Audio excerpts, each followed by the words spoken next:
Yo ho ho and a bottle of unhealthy coping mechanisms. It is the Oracle at Mushin here with you, bringing you a tarot reading. We are going to be looking at the deeper meanings of these cards, not fortune telling so much as helping you reflect on some stuff and maybe get some personal development from it. So, real quick, the card that comes up is Self Mastery, and this is from the Mystic Art Medicine deck. So, as you can notice, there's the serpent in the card. Serpents are symbols of wisdom, and this is more so like wisdom of self, knowledge of self, as some people will say. There's light blue throughout all of it. Light blue is about the throat chakra. That's about communication. A big part of self mastery really is self talk. How you talk to yourself, and it's also about how you communicate with other people. How you communicate with other people is reflected through self talk. There's the other shades of blue, which are relative to third eye. That's intuition, tapping into it. Intuition is a lot less metaphysical than some people think, and a lot more tangible. There's also that pink there. Pink is the color of the emotional heart, which is the second color of the heart chakra.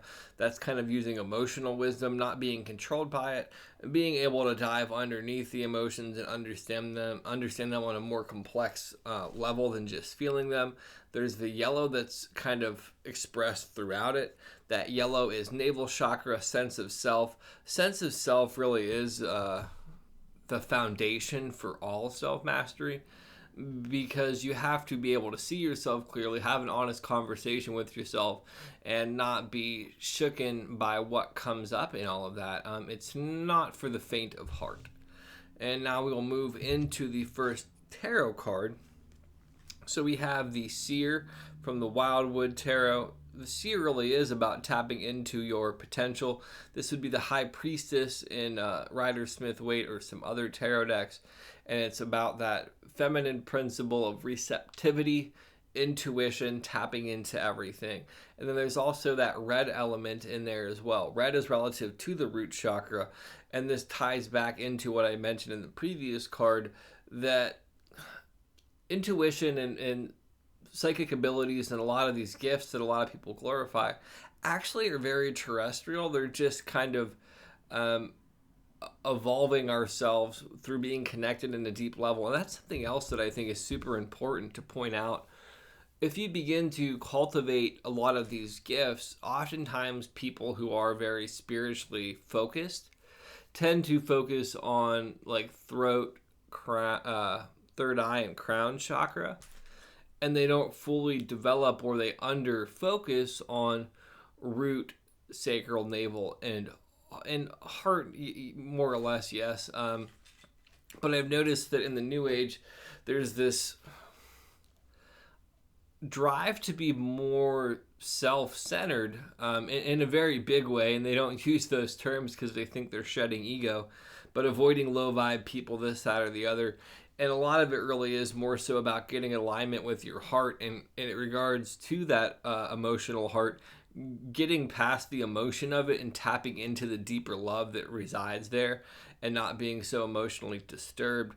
In regards to the navel chakra and earth, it's kind of having a more grounded perspective of yourself, not having this new age ego associated with everything. And it goes into the Alan Watts quote of losing the ego is the biggest ego trip out there.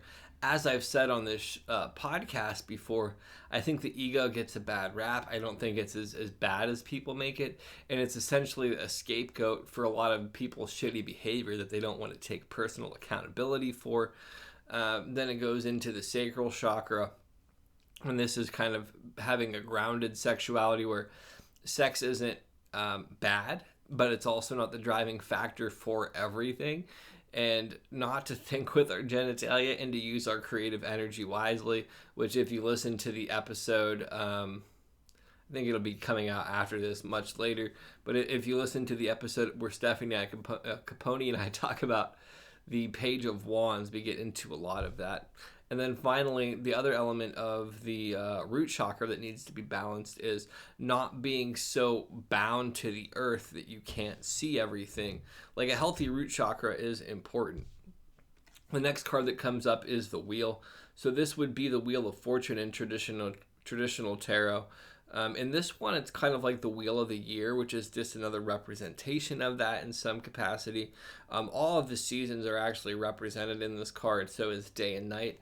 So this wheel is really about everything has its cycle, everything has its season, begin to be fluid, and part of self-mastery is really understanding the cycle of everything, understanding the ebb and flow of life, understanding that you're either in a storm, going into a storm, or coming out of a storm.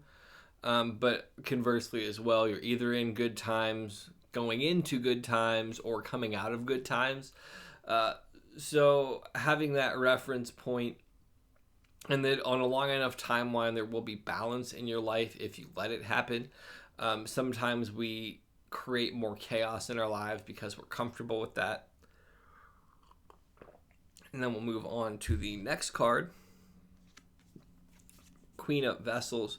So this is, again, about emotions. Vessels are cups in traditional tarot.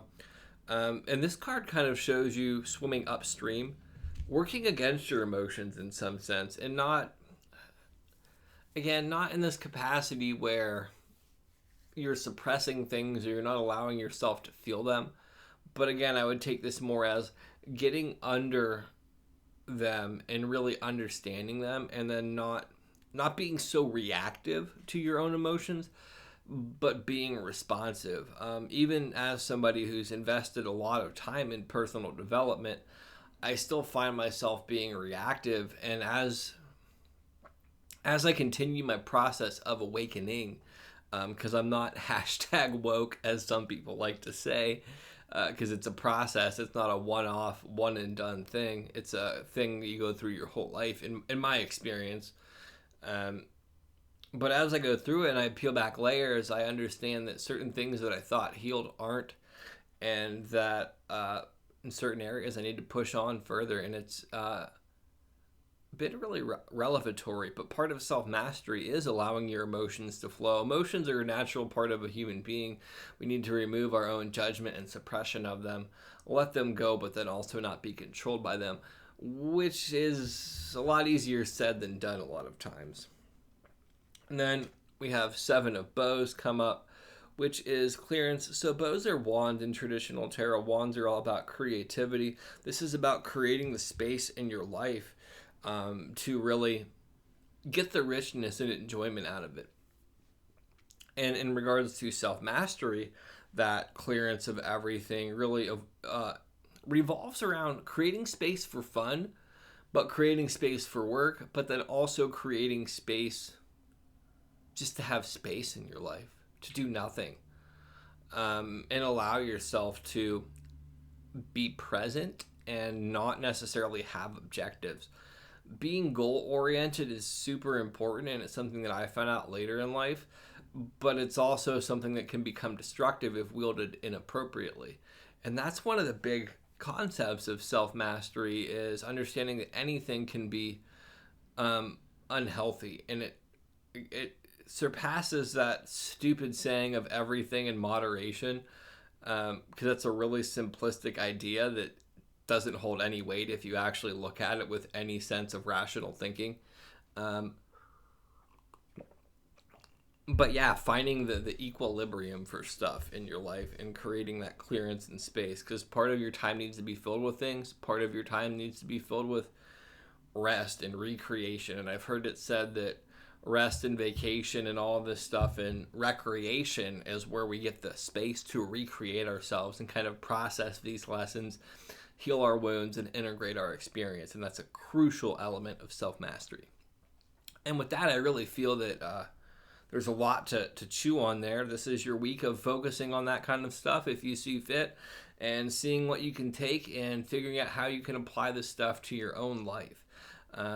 If you would like to get a personal reading with me where we can go through this stuff a little bit more closely, delve into how your cards apply to you specifically, help you find out ways to apply the lessons in the cards to your current situation, and ultimately move forward and have a new perspective on your life, get a hold of me. Every session is closed with a Reiki healing as well as aftercare. So you get a lot of value for your dollar. And with that, love, light, respect, appreciation, peace.